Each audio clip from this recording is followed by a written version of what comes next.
네, 시청자 여러분 안녕하십니까. 주말 즐겁게 다들 잘 보내셨죠? 자, 월요일 순서 시작을 하겠습니다. 오늘 월요일 2월 13일입니다. 자, 오늘 양시장 월요일 날 기분 좋게 출발할 수 있도록 양시장이 모두 올랐습니다. 성에 미칠 정도로 크게 오르진 못했습니다만 코스피가 12포인트 오르면서 다시금 2,000선을 회복을 했고요. 코스닥 역시 1% 좀 못 미치게 올랐습니다. 4.52포인트 오른 533.19로 장을 마쳤습니다. 더 좀 긍정적으로 보이는 거는요. 장 초반에도 오름세로 시작을 했습니다만 장 후반 들어서 그 오름세가 약해지지 않고 오히려 점점 더 강해진 상태로 끝났다라는 점에서 내일 그리고 이번 주 중후반까지의 흐름이 좀 좋을 수도 있지 않겠는가 이런 예측을 할 수 있게끔 오늘 흐름을 보였다는 데 대해서 많은 투자자분들이 좀 긍정적으로 평가할 만하지 않았나 싶습니다.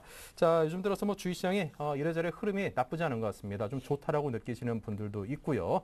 모두들 성공 투자하시기 바라고요. 저희 센투자 플러스가 여러분께 조금이나마 도움이 되기 위해서 큰 노력을 하도록 하겠습니다. 자, 여러분께서 참여하시고 싶으신 분은요. 전화와 문자 두 군데 준비되어 있습니다. 02-3153-2613번으로 전화 상담 가능하시고요. 문자 013-3366-0110으로 보내시면 됩니다. 지금 바로 문자 보내시면 저희가 하나하나 선정을 할 테니까요. 서둘러서 보내주시기 바랍니다.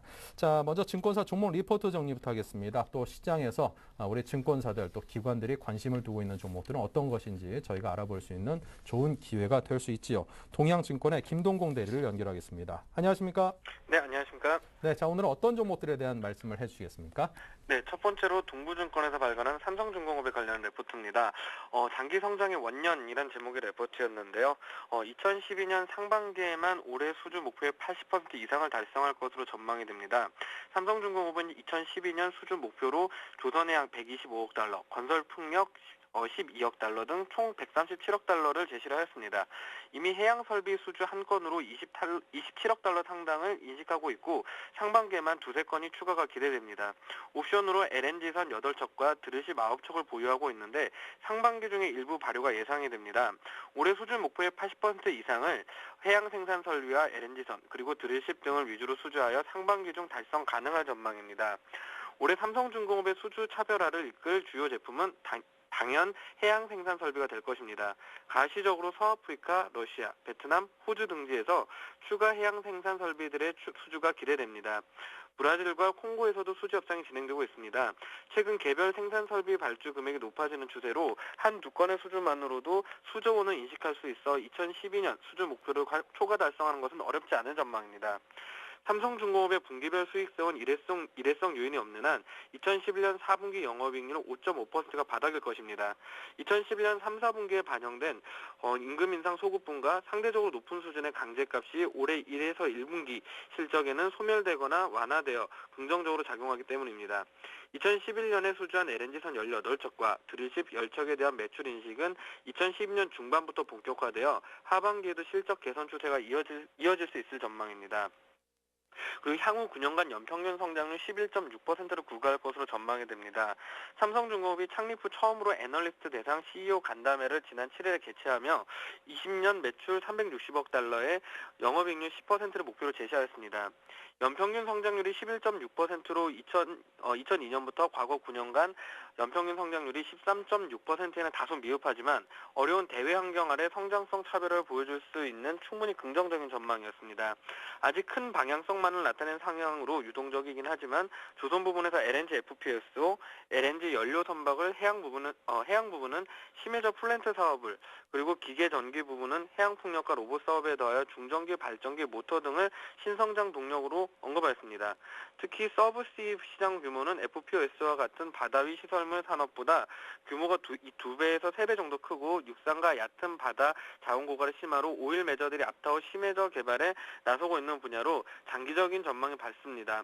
단기적으로는 수주와 실적 측면에서 차별화 또한 장기적으로 상장성 차별화가 예상되는 삼성중공업에 대해 업종 최선호주로 제시하였으며 목표가는 48,500원을 제시하였습니다. 두 번째로 한국투자증권에서 발간한 현대제철에 관련한 레포트입니다. 4분기의 비밀이란 제목의 레포트였는데요. 4분기 개별 기준 영업이익률이 7.7%로 포스코의 6.9%를 상회했습니다. 2010년 4분기에도 현대제철 영업이익률은 12.5%로 5.7%의 포스코를 크게 상회했습니다. 현대제철이 고로 사업을 시작한 이후 매 4분기 영업이익률이 포스코를 능가한 것입니다. 이는 양사의 봉형광과 판재류의 매출 구성 차이에 발생을 하고 있습니다. 철근과 형강 등 봉형광 매출 비중이 현대제철은 38% 이나 포스코는 없고 판재료 매출액은 포스코는 72%에 이르지만 현대제철은 50%입니다. 지난 2년간 4분기에 상대적으로 봉형광 시황이 판재료 시황보다 좋았고 이로 인해 유독 4분기에 현대제철 영업이익률이 포스코보다 높았습니다. 팔아야 할 물량이 적어서 현대제철은 유리합니다. 현대제철의 열연 내수 가격이 처음으로 포스코 가격을 상회했습니다. 상대적으로 가격이 높은 자동차용 열연 비중이 상승한 것으로 해석할 수도 있지만 우리는 팔아야 할 물량이 적은 현대제철이 포스코보다 물량 할인폭이 더 낮았기 때문으로 해석하고 있습니다. 후판의 경우도 현대제철 가격과 포스코 가격의 격차가 해소되었습니다. 특히 이런 상황은 수출에서 더욱 두드러지고 있습니다. 현대제철의 열연과 후판 수출 가격이 포스코 가격보다 높습니다. 철강 수요 부진이 이어지고 있어 팔아야 할 물량이 상대적으로 적은 현대제철 가격이 현대제철이 가격면에서 포스코보다 유리한 상황입니다. 그리고 상대적으로 유리한 시황으로 철강업종 최선호주를 유지하고 있습니다. 현대제철을 철강업종에서 최선호주를 계속해서 제시하고 있는데요. 현재 철강 시황은 형강, 철근, 열연, 냉연, 후판순입니다. 즉 철근 등 봉형광이 판재료보다 좋고 판재료 중에서도 열연이 가장 좋습니다. 현대제철의 봉형광 열연을 합한 매출액 비중은 78%입니다. 팔아야 할 물량이 적은 가운데 강종의 구성도 다른 철강업체보다 우위에 있습니다. 12개월 목표 주가 14만 4천 원을 유지하며 목표 주가는 2012년 연결 기준 BPS 11만 6,842원의 목표 주가 PBR 1.2배를 적용하여 산출했습니다. 현 주가 대비 20%의 상승 여력이 있는 주가입니다. 마지막으로 HNC투자증권에서 발간한 포스코 ICT에 관련한 레포트입니다. 포스코 ICT의 안정된 매출액과 그리고 IT 그리고 엔지니어링의 시너지 효과가 기대된다라고 하였습니다. IT와 엔지니어링이 결합한 회사로 시너지 효과가 기대된다고 하였는데요. 포스코 ICT는 IT 서비스를 담당하던 포스데이터와 포스코 설비 유지 보수를 담당하던 포스콘의 합병 회사입니다. 포스코 ICT는 과거로부터 담당하던 BC와 올해 이관받은 PC의 결합을 이제 시너지 효과로 대외 수주에 있어 IT로부터 엔지니어링까지 턴키로 수주가 가능한 업체로 변신하고 있습니다. 동사는 포스코 운영을 통해 경험을 축적하고 있으며 포스코와 해외 동반 지출을 진행 중입니다. 포스코 패밀리 운영을 통한 안정적 매출 확대가 기대됩니다. 포스코 ICT는 지난해 포스코 운영과 관련된 매출이 약 5,500억 수준이었습니다. 동사는 올해 포스코로부터 PC를 이관받아 운영에 들어갔습니다. 공정제어 관련 매출이 약 1,000억 원이 추가될 것으로 예상이 됩니다. 또한 포스코의 종합 시스템인 포스피아 3.0이 구축이 진행되고 있는데 이 프로젝트는 약 1,500원에 이를 것으로 전망이 됩니다. 또한 향후 추가 프로젝트가 있을 계획으로 추가 매출액이 예상됩니다. 이에 따라 동사는 2012년 안정적인 매출이 약 8,000억 원에 이를 것으로 예상됩니다. 포스코 운영에 관한 매출은 포스코 조강 생산량 증가에 따라 지속적으로 증가할 것으로 예상되며 해외 제철소도 담당할 가능성이 높습니다. 해외 진출로 인한 수혜가 기대되고 LED 원전 사업 또한 기대가 됩니다. 포스코 IC는 지난해 1.5조 원의 수주를 기록하여 올해 실적에 대한 가시성이 높아졌습니다. 지난해 인도네시아 2,400억 원, 브라질 1,200억 원 등 포스코의 해외 진출에 따른 수주도 진행되고 있습니다. 올해도 추가 수주가 예상되며 인도네시아, 브라질은 2단계 사업도 있어 장기적으로도 긍정적입니다. 포스코는 2020년까지 6,500만 톤으로 조강 생산량을 확대할 계획으로 이에 따른 수혜가 예상됩니다. 또한 포스코 ICT는 자회사를 통해 LED와 원전 사업도 확대할 계획입니다. 이 같은 이유를 들어 목표 주가 11,500원을 제시를 했습니다. 이상입니다. 네, 자 이렇게 해서 오늘은 좀 굵직굵직한 기업들에 대해서 설명을 해주셨습니다. 삼성중공업 장기 성장의 원년이라고요. 자, 그밖에 현대제철과 포스코 ICT, 특히 포스코 ICT는 뭐 이게 계열사에서 뭐 이렇게 좀 변동이 생기지 않겠는가 그런 시장에 논란도 있었는데 그에 대해서 포스코가 그럴 계획이 없다라고 밝혀서 다시금 좀 관심을 가져야 될 종목이 아닌가 싶습니다. 자, 지금까지 동양증권의 김동공 대리의 도움 말씀이었습니다. 감사합니다. 네, 감사합니다.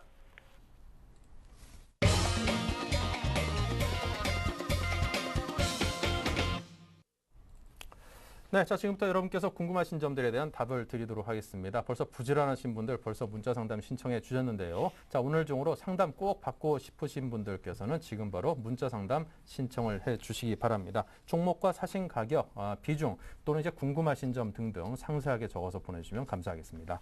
자 오늘 질문을 주시면 답변하실 두 분은요. 라이징 스탁의 홍의진 팀장, 동부증권의 박성일 연구원 두 분의 전문가분과 함께하겠습니다. 어서 오십시오. 안녕하십니까. 네. 자 그럼 전화 연결 연결부터 시작을 해보겠습니다. 안녕하세요. 안녕하세요. 네, 전화 감사합니다. 예. 네, 주말은 어떻게 재밌게 잘 보내요? LG전자를요. LG전자, 예, 아유 급하셔라. 예, LG전자. 지난주 목요일 날 네, 94,000원에 샀는데요. 지난주 목요일 날 100% 94,000원에. 네, 예. 근데 이제 앞으로 전망하고요. 네, 그리고 단기하고 장기 목표 가격하고요. 만약에 재매수하게 되면은 얼마에 들어가는 게 좋은지. 재매수를 예. 판 다음에 다시금 산다라면. 네, 그렇죠. 팔고서 성격도 이제 급하시라. 만약 재매수할 파시기도 때 전에. 예, 얼마에 들어가는 게 좋은지. 그리고 단기하고 장기 목표 가격이요. 예, 이미 팔지도 않으셨는데 재매수 가격까지 궁금하시군요. 왜냐면은 지금 제가 이걸 어느 정도 단기로 금액이 되면은 네. 매도하고 다시 또 살려고요. 단기로 일단은 초단기는 탁 팔았다가 예. 이게 된 다음에 또 그냥 딱 사야지 이렇게 생각을 이미 계획을 세우고 계시군요. 그렇죠. 예, 알겠습니다. 좀 그 계획대로 딱딱 맞아 떨어지셔가지고 수익이 좀 많이 좀 생각하신 거 이상으로 좀 났으면 좋겠습니다. 예. 그렇죠. 감사합니다. 예측이 빗나가는데 좋은 쪽으로 빗나간 거지. 난 요만큼 벌려고 했는데 막 이만큼 벌어지고 좀 그랬으면 좋겠습니다. 그렇죠. 저는 언제나 그럴 날이 한번 올래나. 알겠습니다. 우리 박성일 연구원님께서 그러면 지금 계획에 대해서 상세하게 말씀을 해주셨는데 이에 대해서 전문가께서 어떤 평가를 내리실 수 있고 또 이런 부분은 가격대라든가 좀 세밀한 부분들을 다듬을 필요가 있어 보이거든요. 그에 대해서 한번 분석과 전망 그리고 대응 전략을 함께 짜드리도록 하지요. 예, 잘 들어보시기 바랍니다. 예. 네, 건투룹입니다. 예. 예, LG전자 말씀을 드리겠습니다. LG전자 하는 사업부 한 3개 정도로 볼 수가 있죠. 아무래도 홈 어플라이언스, 그 다음에 홈 엔터테인먼트, 나머지가 이제 휴대폰 사업부라고 볼 수가 있는데 쉽게 말씀드리면 이제 가전제품 사업부는 큰 문제가 없습니다. 매출처가 워낙 다변화되어 있죠. 중국, 미국, 일본, 유럽 등지에서 워낙 잘 팔리고 있기 때문에 가전제품 사업부 때문에 그동안 LG전자의 주가가 어려웠다고 보기는 힘들고요. LG가 삼성만큼 못 갔던 이유는 아무래도 휴대폰 사업부가 적자를 지속했기 때문인데 지난 4분기에 흑자로 전환을 했죠. 그리고 올해 LG가 판매를 목표로 하고 있는 8천만 대 휴대폰 중에서 3,500만 대는 LTE폰을 위주로 팔 계획이기 때문에 수익성은 당연히 좋아질 수 있습니다. 그렇기 때문에 중장기적으로 봤을 때 LG전자는 현재 증권사 목표 주가가 10만 원부터 12만 원, 13만 원 사이대에 분포를 하고 있는데 가장 하단 부분인 10만 원 정도까지는 무난히 갈 수 있겠다라는 생각이 들고 있고요. 최근에 수급을 좀 보시면 1개월 동안 기관이 좀 많이 샀죠. 150만 주 이상 샀고요. 3개월 보신다고 하더라도 900만 주 아주 많은 수량을 사고 있습니다. 유상증자 이후에 긍정적으로 평가를 하고 있고 유중 물량이 나올 거다라는 얘기가 조금 있기 때문에 그거에 대한 물량 부담이 조금 있는 부분이 있습니다. 그렇기 때문에 휴대폰 사업부가 지금 1분기, 4분기보다 조금 성장률 자체가 둔화된다고 하면 조금은 주의를 좀 하셔야겠고요. 단기적으로 목표가를 말씀을 드리면 10만 원을 좀 제시를 해드릴 텐데요. 최근에 차트를 좀 보면서 말씀을 드리면 최근에 장대 양봉이 나오면서 이제 골든 크로스가 나왔죠. 이날 거래량이 상당히 좋았습니다. 그 이후에도 양봉이 나올 때마다 거래량이 좀 붙어주고 있고요. 최근에 나온 음봉 중에서 거래량이 붙은 거 보면 아래 꼬리가 좀 길게 달려 있죠. 그만큼 매집하시고 관리하시는 분들이 많은 주식이기 때문에 그리고 지금 현재 시장의 대장은 삼성전자를 비롯한 IT다라고 말씀을 드릴 수가 있겠죠. 최근은 그 매기세가 IT 부품주까지 옮겨가서 코스닥 시장도 오늘 IT 부품주 상당히 좋은 모습 보여줬는데요. 그렇기 때문에 중기적으로 봤을 때 10만 원, 단기적으로 봤을 때도 10만 원 정도 예상을 하고 있습니다. 아무래도 턴 어라운드 되는 시기 자체가 주가의 수급이나 모멘텀이 가장 좋기 때문에 10만 원 정도 투자하시면 좋을 것 같고요. 아까 재투자 가격을 말씀을 하셨는데 이 장대 양봉이 나왔던 이 구간이 깨지면 안 됩니다. 그렇기 때문에 지금 수급이 가장 많이 몰렸던 8만 원 초반, 8만 1,000원에서 8만 원 사이 다시 한번 내려오면 매수해 보시는 게 좋겠다라고 말씀을 드리겠고요. 좋은 면만 많이 말씀을 드렸는데 LG전자 안 좋은 면도 조금 말씀을 드린다고 하면 지금 휴대폰을 사러 휴대폰 가게에 가시면 SKT나 KT는 특별한 이벤트가 없죠. 근데 LTE폰에 관련돼서는 LG전자가 너무나 많은 프로모션을 걸고 있습니다. 그렇기 때문에 판매하는 것 대비해서 수익성이 그다지 좋을 거다라고 보고 있지 않습니다. 프로모션 자체가 워낙 큰 비용이 소모가 되고 있기 때문에 많이 판매되는 건 좋지만 너무 저가에 많이 파는 것 자체는 그렇게 호응할 만한 일은 아니다라고 생각을 하고 있고요. 그렇기 때문에 지금 박리 담의 형태로 가고 있는데 이런 것들을 조금씩 프로모션을 줄여 나가고 영업이익률을 상승시키는 쪽으로 개선을 좀 시키지 않는다고 하면 12만 원, 13만 원까지의 상승은 조금 어렵지 않겠느냐. 그렇기 때문에 그런 부분에 있어서는 시청자분께서 조금 확인을 하고 계속해서 매수를 해가는 전략 좋을 거다라고 말씀을 드리겠습니다. 네, 자 이렇게 해서 좋은 점 그리고 좀 염려해서 살펴봐야 될 점까지 함께 설명을 드렸으니까요. 두 군데 다 이렇게 시선을 놓치지 마시기 바랍니다. 내가 확신 갖고 있는 종목들은 애써서 이게 좀 어두우고 그런 거는 좀 이렇게 안 보게 되고 외면하게 되고 그러다가 거기서 이게 또 의외의 실수를 범할 수 있는 가능성도 있으니까요. 반드시 염두에 함께 두시기 바랍니다. 자, 다음은 현대모비스 두 분께서 여쭤보셨는데요. 한 분께서는 매수가를 잡아달라고 하셨고 또 한 분께서는 31만 1,700원에 45%를 사셨다고 하셨거든요. 자, 먼저 보내신 매수가를 잡아달라고 하셨던 분의 사연에 맞춰서 일단은 분석을 해드리겠습니다. 네, 현대모비스 최근에 좀 반등이 나오고 있습니다. 아무래도 자동차 업종, 뭐 기아차도 그렇고 현대차도 그렇고, 그러니까 지금 자동차 판매 대수는 그렇게 크게 문제는 없지만은 앞으로의 성장성에 대한 우려 때문에 주가가 그동안 좀 빠졌죠. 예, 그런 측면에서 봤을 때 현대모비스, 그러니까 실적이 어느 정도 충족이 된다라면은 상승 탄력은 좀 굉장히 좀 강해질 수 있다라는 부분 좀 염두를 해두실 필요가 있을 것 같습니다. 현대차 같은 경우도 1분기 지금 전체 자동차 판매 대수가 전년 동기 대비 한 3.5% 증가를 했습니다. 그러니까 내수 판매는 부진할 것이라는 거 예측을 다들 하고 있는데 수출이 얼마만큼 되느냐에 따라 주가의 향방이 좀 갈려질 것 같기 때문에 매달 자동차 판매 대수를 좀 꼼꼼히 확인을 하시면서 작년보다 좀 성장을 하고 있는지, 그러니까 그 부분만 좀 체크를 해보시면 좀 될 것 같다, 좀 말씀을 드릴 수가 있을 것 같고, 현대모비스는 아무래도 그동안에 이제 하락 원인이 외국인의 큰 이탈이었죠. 근데 이제 외국인의 이탈은 일단은 좀 일단하게 됐습니다. 그렇기 때문에 현재로서는 바닥을 좀 다지는 구간이다라고 이해하시면 될 것 같고, 중기적인 지금 바닥 구간, 지금 26만 5,500원이 좀 지켜졌죠. 그러니까 작년 8월 달에 저점이었던 그 구간이 좀 지켜졌기 때문에 아무래도 이 구간이 앞으로는 굉장히 좀 강한 지지선의 역할을 해줄 가능성이 높다라고 지금 보시면 될 것 같아요. 그래서 지금 26만 원에 대한 이탈만 없다라면 이제 윗방향으로 좀 보시는 게 맞는데, 현재로서는 매수 타임 잡기가 상당히 좀 애매합니다. 그 이유는 뭐냐면은 주가가 아직까지 심리 자체가 굉장히 좀 불안하죠. 그러니까 지금 거래가 증가하면서 주가 상승이 일어나고 있는 부분은 아직까지 좀 아니고요. 그렇다고 지금 정배열 상태도 아니기 때문에 현재로서는 뚫어야 될 저항성도 상당히 많고, 여기서 매수 조금 들어왔던 게 다시 매도 전환한다라면 주가는 또 한번 급락을 좀 맞을 수가 있기 때문에 제가 보는 관점에서 현재로서 그러니까 가격적인 메리트, 그러니까 28만 원 정도까지 떨어지거나 아니면은 21선이 돌파하고 나서 그 21선에 대한 지지가 좀 확실하게 일어나는 구간이 좀 매수 타이밍으로 잡으시는 게 좋을 것 같습니다. 그래서 지금 현재로서는 상당히 좀 애매한 구간에 있다라고 지금 말씀을 드릴 수가 있을 것 같기 때문에 당장에 지금 매수 타이밍을 잡는 전략보다는 조금 더 지켜보시는 전략이 상당히 좀 좋을 것 같다라는 말씀 한번 드려보도록 하겠고요. 아무래도 지금 다음 주나 그 다음 주 정도가 지금 타이밍상 21선에 대한 안착 그 지지 여부가 좀 판가름이 날 것 같은데, 일단 그 구간에서 다시 한번 좀 진단을 받으시고 좀 접근을 하시는 전략이 어떨까 한번 말씀드려보도록 하겠습니다. 네.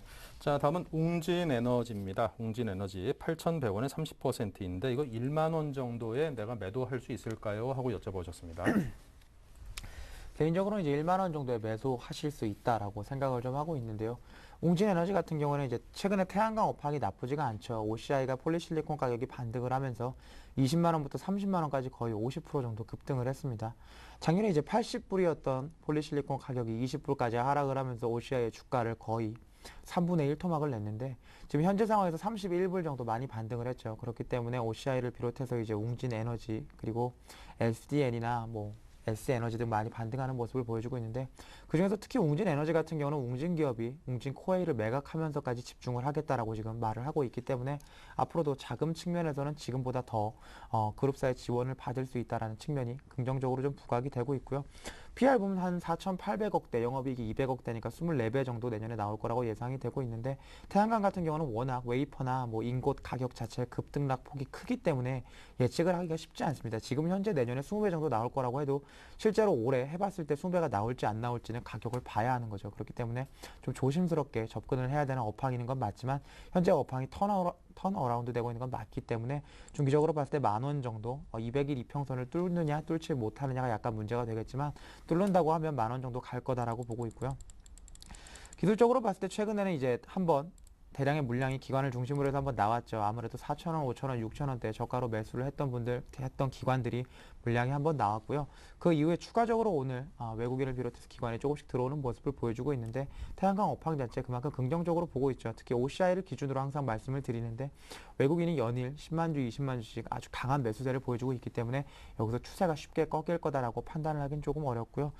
좋은 면만 좀 말씀을 드렸는데, 웅진에너지도 좀 안 좋은 면을 말씀을 드리면, 2대 주주인 썬파워가 지분을 다 매각을 했죠. 웅진에너지가 가장 좋은 점은 뭐였냐면 저가로 폴리실리콘을 받아서 고가로 인got 웨이퍼를 만들어서 판매를 했는데 예전만큼 썬파워에서 가지고 오는 물량이 싸게 가져오기는 쉽지가 않습니다. 아무래도 상장 전에는 상장 가격을 좀 좋게 받기 위해서 썬파워 쪽에서 가격을 좀 어려운 시기에도 좋게 줬는데 앞으로도 그렇게 좋은 가격에 받아올 수 있느냐 없느냐가 아무래도 웅진에너지의 성장 동력이 되지 않을까라는 말씀을 좀 드리면서 만원 목표 주가 좋다라고 말씀을 드리겠고요. 일단은 손절 라인은 정해 두셔야겠죠. 지금 8,200원인데 7,000원 정도 보시면 좋을 것 같습니다. 여기서 기간 조정 정도, 가격 조정이 아닌 기간 조정 정도만 나오고 재차 상승하는 게 가장 좋은 그림이기 때문에 가격 조정 나오면서 기존에 샀던 기관들 물량이 좀 많이 나오거나 BWCB 물량이 좀 전환이 많이 될 거라고 보고 있습니다.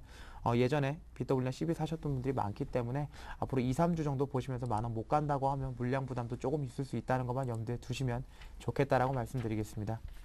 네. 자, 다음 동양기전입니다. 15,450원입니다. 15,450원에 20%입니다. 네. 동양기전 같은 경우에는 자동차 부품, 그다음에 기계 부품, 그러니까 지금 산업기계 부품 등으로 일단은 매출 구조를 좀 나눌 수가 매출 구조를 좀 나눠드릴 수가 있을 것 같고요. 이제 비중이 큰 부분은 지금 유압기계나 지금 자동차 부품 쪽에 대한 매출 비중이 상당히 좀 높다라는 거 지금 말씀드리겠습니다. 아무래도 지금 굴삭기나 지금 건설 장비 이쪽에 대한 수요나 그다음에 지금 자동차에 대한 매출이 그러니까 상당히 좀 증가를 해야만 동양기전이 뭐 수혜를 좀 상당히 좀 많이 받을 수 있다라는 거 지금 말씀드리겠고, 지금 뭐 산업 자체, 그러니까 전방 산업 자체겠죠. 지금 뭐 자동차 산업이 상당히 좀 좋은 흐름을 좀 이어가고 있기 때문에 큰 틀에서 봤을 때 이 기업의 매출 구조에 대해서는 크게 무리는 없다. 하지만 변동폭 자체가 굉장히 좀 크죠. 그러니까 지금 매출 변동폭이 상당히 좀 크기 때문에 그러한 부분을 염두를 해 두신다면 지금 단기적인 리스크 같은 경우에는 영업이익률 악화 이런 부분을 좀 예로 들어드릴 수 있겠지만 큰 틀에서 봤을 때는 기계에 대한 수요라든지 자동차에 대한 성장 이런 부분에 대한 포커스를 맞춰 보신다면은 상당히 좀 긍정적인 그런 기업이다라는 거 좀 말씀드려보도록 하겠습니다. 최근 같은 경우에 흐름을 보신다면요, 이평선 기준에서 봤을 때는 481선에 대한 지지가 좀 강하게 일어나고 있습니다. 그러니까 지금 장기 이평선 481선을 좀 타고 가고 있죠. 예, 그런 측면에서 봤을 때 481선이 이탈하면은 일단은 손절을 하셔야겠지만 그렇지 않을 경우에는 현재로서는 16,000원까지의 지금 보유는 충분히 좀 가능하다라는 거 좀 말씀드려보도록 하겠습니다. 그러니까 종목이 지금 일제는 역별 상태에서 정별로 넘어가는 초입인데 일단은 지금 이평선, 그러니까 장기 이평선을 하나하나씩 벗겨내면서 올라가고 있습니다. 예, 그런 측면에서 봤을 때 매물 부담은 있지만은 밑에서 끌어올리는 매수세가 상당히 좀 아직까지는 강하거든요. 예, 그런 측면에서 봤을 때 다소 시간은 걸릴 수는 있겠지만은 1차 목표가 16,000원까지의 도달은 좀 충분히 좀 가능할 것 같다라고 좀 말씀 한번 드려보도록 하겠고요. 근데 이제 16,000원에 대한 지금 돌파 여부에서 거래가 실리면서 여기가 돌파가 된다. 그러면은 지난번에 2011년 7월 달에 고점까지 상승도 충분히 가능한 종목이 아닌가라고 좀 말씀드릴 수가 있을 것 같아요. 그래서 지금 1차 목표가는 16,000원. 근데 이제 이 구간에서 매도하시기보다는 그때 흐름을 보시고 매도할지 아니면 홀딩할지를 좀 결정해 보자라고 좀 말씀드려보도록 하겠고, 손절가는 481선. 현재로서는 가격적으로 봤을 때 12,500원 정도 좀 잡고 대응하시면은 크게 무리는 없다. 하지만 시간이 좀 걸릴 수 있다라는 부분을 염두를 해 두시고 대응하실 필요는 있지 않나 한번 말씀드려보도록 하겠습니다. 네. 자, 다음은 효성 보겠습니다. 93,350원입니다. 93,350원에 17%입니다. 효성 같은 경우는 이제 하고 있는 일이 참 많죠. 무역, 섬유, 화학 하고 있는 일이 너무 많기 때문에 효성이 잘 되는 사업부, 안 되는 사업부를 다 파악을 해서 실적을 체크를 하시고 투자를 하시기 굉장히 어렵습니다. 지주사 같은 경우는 그런 면이 좀 문제가 있기 때문에 사실은 지주사를 투자하시는 분들이 많지가 않죠. 지금 매수하신 가격대를 보면 93,350원이라고 하시면 상당히 오래전에 사셨다라는 걸 좀 아실 수가 있는데, 효성이 지금 올라가려고 한다면 아무래도 중고급이나 화학 쪽 매출 비중이 큰 쪽에서 좀 좋은 모습 보여줘야 되는데, 화학은 뭐 폴리에스테르, 필름이나 이런 쪽에서 조금 반등이 나오고 있죠. 화학 제품 가격이 전반적으로 반등을 했기 때문에 LG화학을 비롯해서 화학주들이 최근 좋은 모습을 보여주고 있고, 그렇기 때문에 자회사인 카프로도 그렇고 효성도 실적이 좀 많이 좋아져서 주가는 올라오고 있다라고 보시면 좋을 것 같고요. 최근에 기관이 많이 좀 집중을 하고 있습니다. 기관 매매 현황을 보면 지금 1개월 누적으로 봤을 때 87만 주 정도 샀는데요. 3개월 누적으로 보면 20만 주 정도 팔았죠. 지금 보면 알 수 있는 게 최근에 많이 사고 있는 종목이다. 그만큼 장이 좋기 때문에 매기세가 이제 지주사까지 갈 수 있는 조금 여건이 마련이 됐다라고 보시면 좋을 것 같고요. 효성의 문제는 이제 200일선 돌파인 것 같습니다. 지수도 200일선 돌파하는데 상당한 고생을 했죠. 지수 200일선이 1950과 45 정도에서 왔다 갔다 했는데 거기를 돌파하고 나서는 이제 2000까지 강하게 오르는 모습 보여줬고요. 효성도 마찬가지로 이제 200일선을 어떻게 뚫느냐 뚫지 못하느냐가 효성의 향후 향방을 좀 결정을 할 텐데 최근에 좀 거래량이 아주 많이 나오면서 좋은 모습 보여주고 있습니다. 이 거래량 자체의 주도는 기관이 좀 하고 있고요. 그렇기 때문에 200일선까지 골든 크로스를 나오면서 보여준다고 하면 예전에 많이 예전에 박스권 상대를 보여줬던 8만 원대도 충분히 갈 수 있고요. 지금 매수하신 가격대가 93,000원이라고 하면은 상당히 높은 가격대입니다. 그렇기 때문에 지금 매수 비중 17%면 평단을 좀 낮춰주실 필요가 있는 종목입니다. 그렇기 때문에 종목 비중을 한 30%까지 좀 염두를 해두시고 효성이 21선 그리고 5일선이 맞닿는 부분까지 좀 조정을 받아서 지금 가격으로 말씀드린다면 6만 원 초반대까지 다시 한번 기회를 준다고 하면 매수 비중을 좀 늘리셔서 30%대까지 하셔야 빠져나올 수 있는 여건이 좀 되겠다라는 말씀을 드리겠고요. 그렇지 않고 비중을 늘리지 않으실 생각이다라고 말씀을 하시면 83,000원 정도 예전 박스권 하단 부분 정도에서 매도를 하시고 종목을 교체해 가시는 전략을 말씀을 같이 드리겠습니다. 네, 자 계속해서 또 전화 연결해 보겠습니다. 안녕하십니까? 예, 여보세요? 네, 전화 감사합니다. 예, 안녕하세요. 네, 이렇게 전화 주셔서 감사드리고요. 예. 네, 어떻게 뭐 주가가 그래도 조금씩 슬금슬금 오르는데 요즘 좀 괜찮으십니까? 아이고, 아닙니다. 동국산업 있잖아요. 네, 50%거든요. 동국산업 50%. 예, 4,550원이요. 4,550원에. 예. 예. 자, 그럼 궁금하신 점은 어떤 걸까요? 언제 목표가가 얼마인고, 단기, 장기, 괜찮은 해상가 그게 좀 궁금해요. 참 목표가. 좋다 해서 그걸 샀거든요, 텔레비에서. 네. 텔레비에서. 사다 빠지가 지금 이제 올라왔는데 어떻게 해야 될지 그걸 몰라가지고요. 네. 자, 일단은 뭐 어떤 전문가분이 뭐 이거 좋다라는 이야기를 듣고 매수를 하신 모양이군요. 예. 예, 옆에 아기가 우네요. 예. 누굴까요, 걔는? 손자예. 손자. 손자예. 몇 살 정도 됐습니까? 지금 10개월이야. 10개월. 이 눈에 넣어도 안 아플 정도로 엄청 이쁠 예. 때군요. 이뻐요. 아, 진짜요? 아이고, 이게 또 예. 할머니 밑에서 이게 크니까 더욱더 무럭무럭 잘 자랄 것 같습니다. 예. 아, 이쁘겠다. 예, 돌 때 되면 또 얼마나 더 이쁠까 싶네요. 예. 예. 투자가 잘 돼가지고 우리 이쁜 손자분들에게 뭐 좀 맛있는 것도 좀 사주고 옷도 사주시고 싶고 막 그럴 텐데. 근데 옷값은 너무 비싸고 또 돌도 나오는데 걱정이에요. 그쵸? 애기 옷값은 왜 이렇게 비싼지 모르겠어요. 그 옷감도 조금 들어가는데, 그쵸? 그러면 어른 옷보다 더 비싸요. 왜 그런 걸까요? 진짜 그래서 항상 생각해봐도 말이 좀 안 되는 것 같아요. 예. 뭔가 이게 아동복 파는 데서 이게 뭔가 좀 문제가 있는 것 같습니다. 그거는. 예, 또 좀 전화 잘 좀 오겠네, 또. 부탁합니다. 예, 알겠습니다. 그럼 동국산업 이게 투자 좀 잘 돼가지고 우리 손자분 예쁜 옷도 좀 사드릴 수 있게끔 한번 도움을 한번 드려보도록 하겠습니다. 수고하세요. 예, 홍희진 팀장의 답변 잘 들어보십시오. 예. 네. 굉장히 지금 동국산업 매수 가격 괜찮습니다. 일단 갖고 계신 비중 좀 크시긴 하지만요. 충분히 조금 심리적으로 좀 안정감을 갖고 있을 수 있는 그런 지금 매수 가격이기 때문에 투자 지금 수익을 좀 극대화시키는 전략이 좀 필요한 구간이다. 좀 말씀 한번 드려보도록 하겠고요. 그러니까 동국산업 같은 경우에도 제가 얼마 전에 뭐 TV 쪽에서도 설명드렸던 부분이 좀 있었는데 동사 같은 경우는 냉연 강판을 생산하고 있는 기업이고요. 냉연 강판 부분은 아무래도 뭐 자동차라든지 IT 쪽에 사용이 좀 많이 됩니다. 근데 이제 매출 비중의 대부분은 이제 자동차 산업에 좀 쓰이기 때문에 동국산업 같은 경우는 우리나라 이제 자동차 시장이 얼마만큼 성장할 수 있는가가 상당히 좀 중요한 그런 기업이다라고 좀 말씀을 드릴 수가 있고 기업적으로 봤을 때 매출액은 굉장히 좀 안정적이죠. 그러니까 지금 2008년 이후부터 지금 매출액이 3천억에서 3,500억 사이를 좀 보여주고 있습니다. 근데 이제 올해 같은 경우는 한 4천억 정도로 그러니까 평소보다 상당히 좀 많은 매출 증가가 좀 일어났고요. 그다음에 지금 영업이익도 한 300억 정도 지금 달성됨으로써 실적이 상당히 좀 개선이 되고 있다라고 지금 말씀을 드릴 수가 있을 것 같은데 최근에 시장 자체가 일단은 대형주 쪽으로 이제 자금이 좀 쏠리죠. 그러니까 지금 대형주만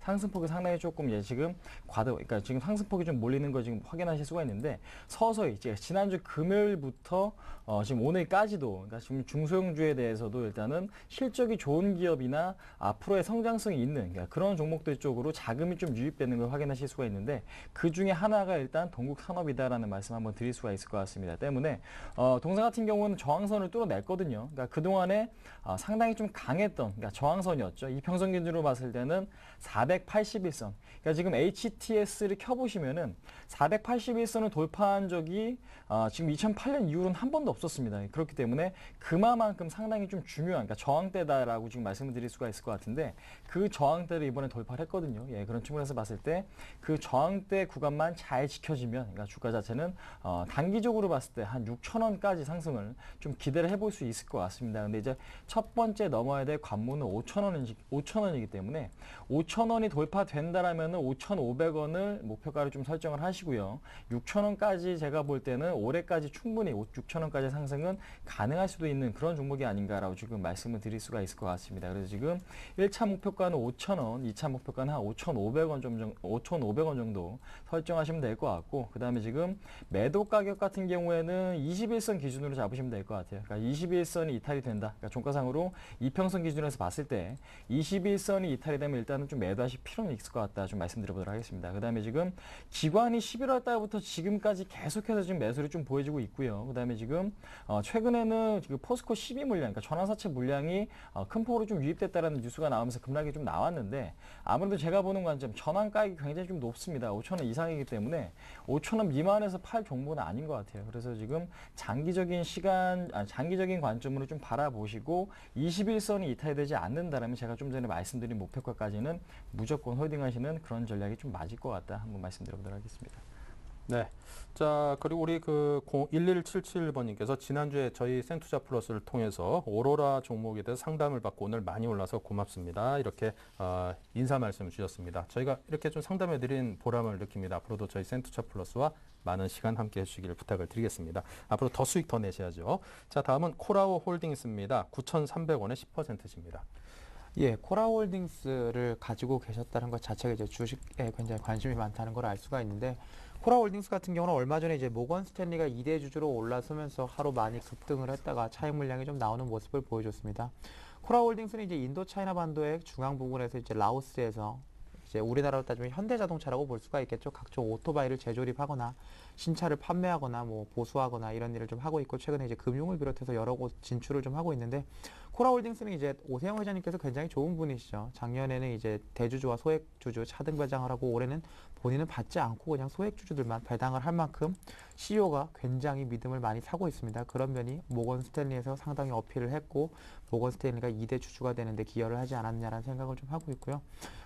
코라홀딩스 인구가 한 450만 정도 되고 있습니다. 그렇기 때문에 라오스 내 인구가 450만 정도 되고 있는데, 라오스의 소득이 증가해서 코라홀딩스가 성장을 하거나, 그게 아니면 코라홀딩스가 이제 인도 차이나 반도 전역으로 좀 사업망을 좀 확대를 하면서 성장을 하거나, 어느 쪽이 되든지 간에 코라홀딩스 같은 경우는 워낙 라오스에서 성장을 한 경험이 있기 때문에 그 경험을 바탕으로 중장기적으로 가치 투자를 했을 때는 지금 상황에서 주가는 훨씬 더 위로 올라갈 수 있는 상황이라고 저는 개인적으로 아주 생각을 하고 있고, 또 응원을 하고 싶은 종목이고요. 지금 뭐 이 경우 같은 경우는 거래량이 많지 않기 때문에 뭐 기술적 분석이 크게 의미가 없습니다. PER 15배 정도 나오고 있는데, 현대자동차 예를 들어서 자동차 쪽에서 본다고 하면 PER 15배면 그렇게 저평가는 아니죠. 현대자동차도 10배 정도밖에 안 나오기 때문에 저평가 구간이 아님에도 불구하고 지난 7월, 8월, 9월, 10월 주가가 빠질 때도 유일하게 올라왔던 종목 중에 하나입니다. 그만큼 매수세가 강하고 기업에 대한 지지가 많기 때문에 강성주주가 많은 종목이어서, 코라홀딩스의 가치가 좀 훼손되는 일이 벌어지지 않는다고만 하면 중장기적으로 한번 대대손손 가져가 볼 만한 주식이 코라홀딩스가 아닌가라는 말씀을 드리겠고요. 손절 라인 같은 경우는 크게 정하지 않아도 될 만큼 워낙 좋은 모습 보여주고 있습니다. 수급상에서는 크게 문제가 없죠. 기관은 단순 매수만 하고 있을 뿐이지 큰 매도 물량이 나오지가 않습니다. 코라홀딩스 내부적으로 분식 회계를 비롯한 다른 여타 악재가 터지지만 않는다고 하면 한번 같이 투자하셔서 중기적으로 좋은 수익 거두셨으면 좋겠다라고 말씀드리겠습니다. 네. 자, 다음은 이제 루보를 계속해서 지금 문자를 도배하다시피 지금 주시고 계시는 분이 계시는데요. 1,100원에 35%를 루보를 갖고 계시답니다. 자, 아드님이 이제 뭐 졸업하신다 그러는데 뭐 중학교, 고등학교, 대학교 어딘지 모르겠습니다만 졸업하는 아들한테 이 종목 이거 증여할 만한 건가요? 라고 질문을 주셨는데 자, 그에 대한 답변을 드리겠습니다. 네, 증여를 하신다라는 것 자체는 뭐 장기 투자를 목적으로 하시는 부분이 아닌가라고 생각이 되는데, 그러니까 기업의 성장성이 있다라고 생각을 하시기 때문에 그런 판단을 좀 내리시지 않았나. 근데 제가 보는 기업, 그러니까 제 기준에서 봤을 때는 상당히 좀 무리가 있다. 그러니까 지금 증여를 할 만한 그런 주식은 아니다라는 말씀 한번 드려보도록 하겠습니다. 루보 같은 경우는 2007년도겠죠. 엄청나게 지금 이슈가 됐던 그런 종목이었죠. 그러니까 지금 그러니까 지금 투자자, 그러니까 일반 투자자분들은 다들 아실 만한 그런 종목이었는데, 아무래도 근데 이제 그때는 이제 세력주, 그러니까 엄청나게 좀 쌌던 주가 자체가 지금 2007년 주봉을 보시면서 간단하게 좀 언급드리자면요. 지금 보시면 아시겠지만 600원 했던 주가가 불과 1년 만에 38,000원까지 급반등이 좀 일어났습니다. 예, 그런 측면에서 봤을 때 현재로서는 상당히 좀 리스크가 있다라고 보이시는 부분은 뭐냐면은, 예전에 작전을 했던 그런 종목이 현재로서도 상당히 좀 위험할 수 있다는 부분이고요. 그다음에 지금 현재로서도 불성실 법인, 그러니까 불성실 공시법인으로 지정이 돼 있습니다. 그러니까 지금 최대 주주가 변경이 되는데 그 부분은 그러니까 제때 변경을 하지 않았기 때문에 지금 불성실 공시법인으로 좀 지정이 됐죠. 그러니까 그런 만큼 시장에서는 좀 신뢰받고 있지 못한 그런 기업이다라는 부분 좀 말씀드려 보도록 하겠고, 그다음 지금 뭐 영업이익 같은 경우에는 작년에 뭐 영업이익이 흑자 전환했던 뉴스가 좀 나오긴 하지만, 아무래도 지금 전통적으로 봤을 때 이 종목이 뭐 실적이 좋아서 올랐던 적은 한 번도 없었거든요. 예, 그런 측면에서 봤을 때 상당히 좀 리스크가 있다. 그러니까 지금 기업 공시 상황도 그렇고 과거 전례도 그렇고 현재 지금 수급 상황도 봤을 때 상당히 좀 위험할 수 있는 그런 종목이 아닌가라고 지금 말씀을 드릴 수가 있을 것 같아요. 그래서 지금 증여의 방법보다는 다른 우량주 쪽으로 좀 보시는 게 어떨까라고 생각이 되고요. 그다음에 지금 수급적인 부분에서 좀 언급드리자면요. 21선, 그러니까 매수하신 가격이 1,100원에 30% 정도 좀 매수하셨다고 좀 말씀을 해주셨는데, 21선 이탈이 되면은 종가상으로 이탈이 되면 일단 좀 매도하시고요. 그다음에 지금 단기적으로 봤을 때는 121선을 뚫어내야만 합니다. 그러니까 추가적인 돌파가 가능하기 위해서는. 그래서 지금 1차 목표가는 1,200원, 2차 목표가는 1,450원 정도까지 좀 설정하시면 좀 되지 않을까 한번 말씀드려보도록 하겠습니다. 네. 자, 다음은 파미셀이 들어와 있습니다. 파미셀에 대해서 좀 궁금하시다라고 여쭤봐 오셨는데요. 자, 이분께서 사신 가격은 12,150원에 사셨고요. 비중이 100% 전량을 지금 갖고 계시기 때문에 좀 더 좀 많은 좀 신경이 쓰이시는 것 같습니다. 왜 이렇게 하락만 하느냐고 좀 부탁한다고 하셨습니다. 예, 파밀셀 같은 경우에는 뭐 기본적 분석은 거의 가치가 없죠. 왜냐하면 적자를 지속하고 있기 때문에 성장성 측면에서만 주식을 바라보셔야 되는데, 작년에 줄기세포 관련주들이 많이 갔죠. RNL바이오를 비롯해서 이제 메디포스트, 파밀셀도 많이 올라갔던 걸로 판단이 되고 있습니다.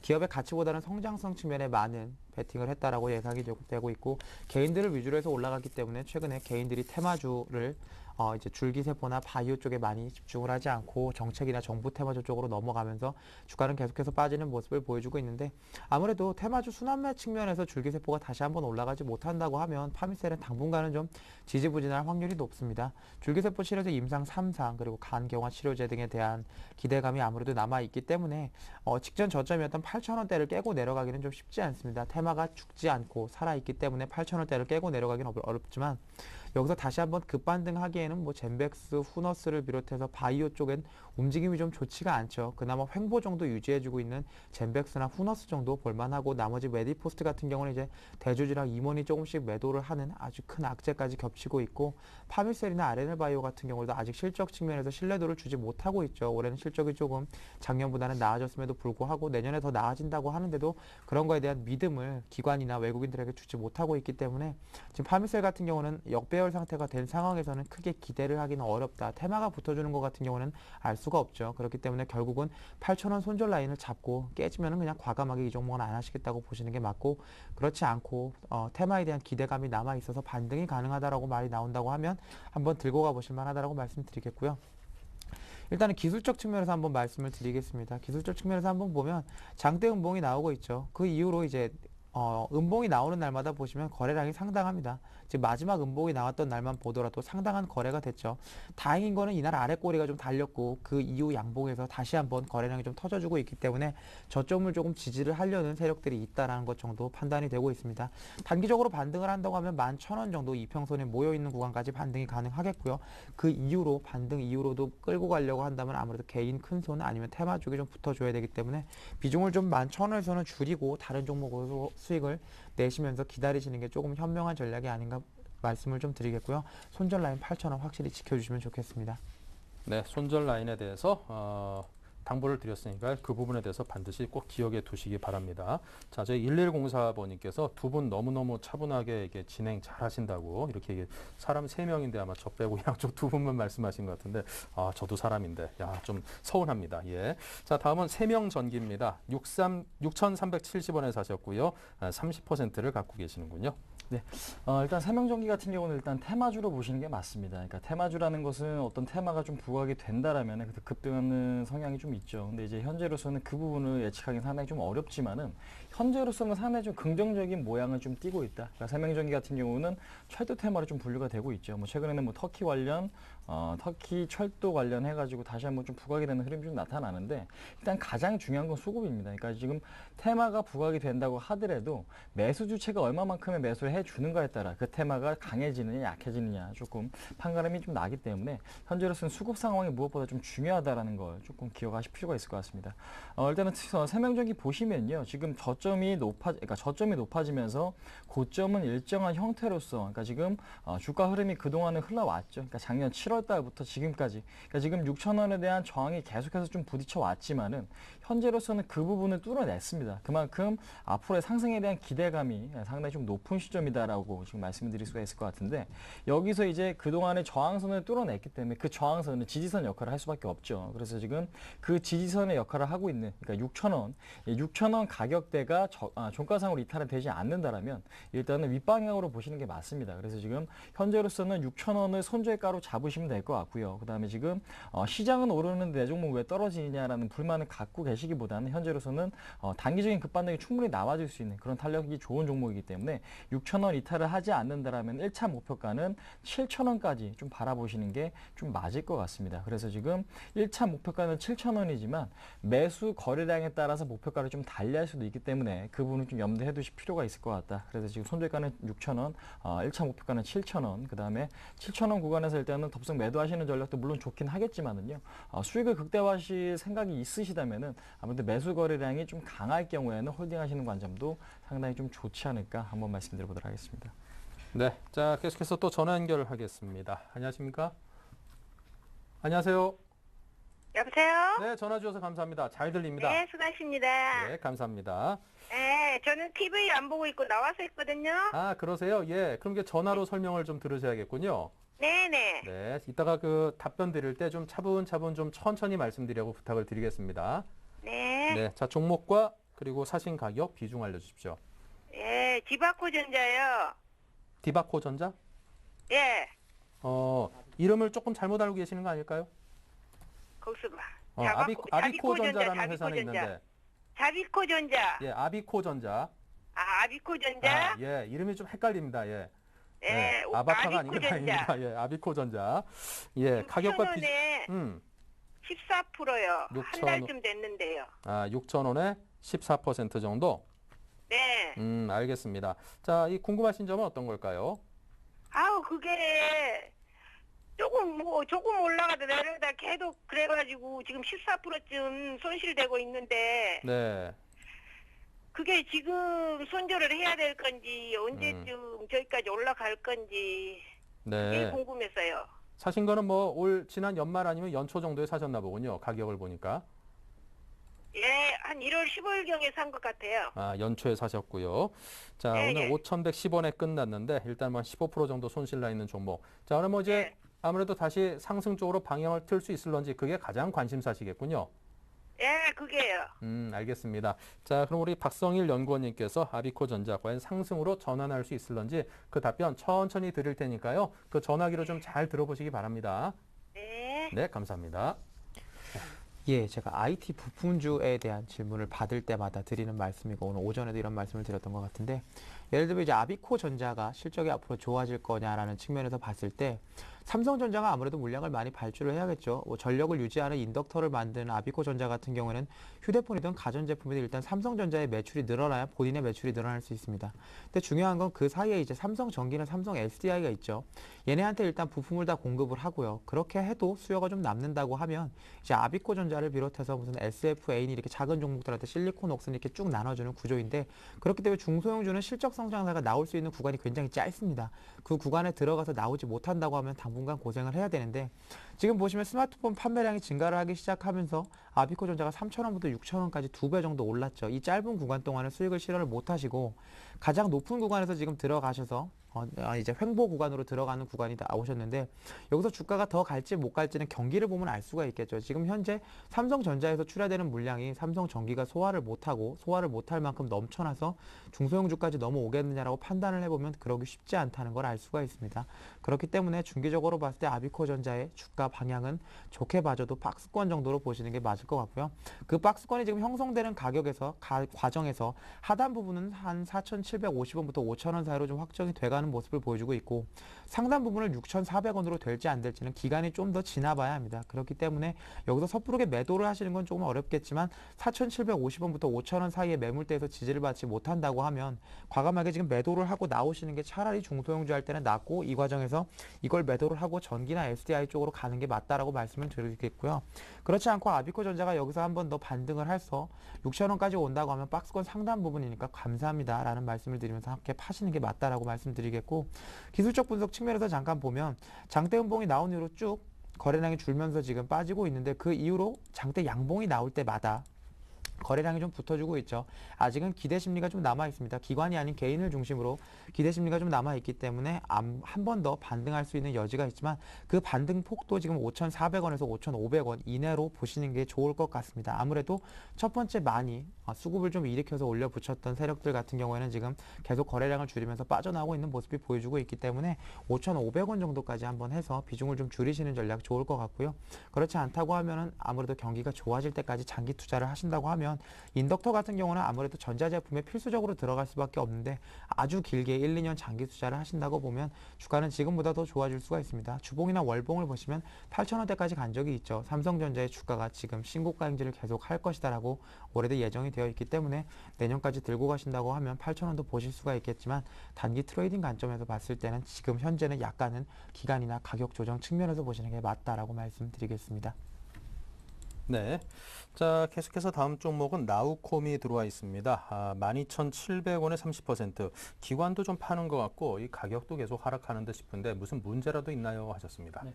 일단 이 종목 같은 경우는 기관의 수급이나 외국인의 수급을 보지 않는 게 좋을 것 같습니다. 그러니까 기관에 뭐 매도가 있다 해서 그 종목이 문제가 있는 부분은 아니고요. 그러니까 지금 종목 자체를 누군가 이제 컨트롤 할 때, 그러니까 기관이 할 때가 있고 외국인이 할 때가 있고 그 둘 다 할 때가 있는데 현재로서는 기관의 수급이나 외국인의 수급이 중요치 않은 그런 종목이다라는 걸 좀 말씀드리겠고 테마성 종목이기 때문에 아무래도 거래량이 상당히 좀 중요하고요. 그러니까 이평선과 거래량, 그다음에 이제 캔들 모양이 상당히 좀 중요한 그런 종목이다라고 지금 말씀드릴 수가 있을 것 같은데 나우콤 같은 경우에는 SNS 테마로 좀 분류가 되죠. 그러니까 지금 아무래도 지금 선거 운동 관련해서 뭐 SNS 테마가 장기적으로 좀 부각이 됐었는데 아무래도 지금 총선이 지금 4월달에 지금 예정이 돼 있고 대선의 경우도 연말에 좀 예정이 되어 있기 때문에 그 전에 다시 한번 부각될 가능성은 상당히 좀 높다라고 지금 보시면 될 것 같고요.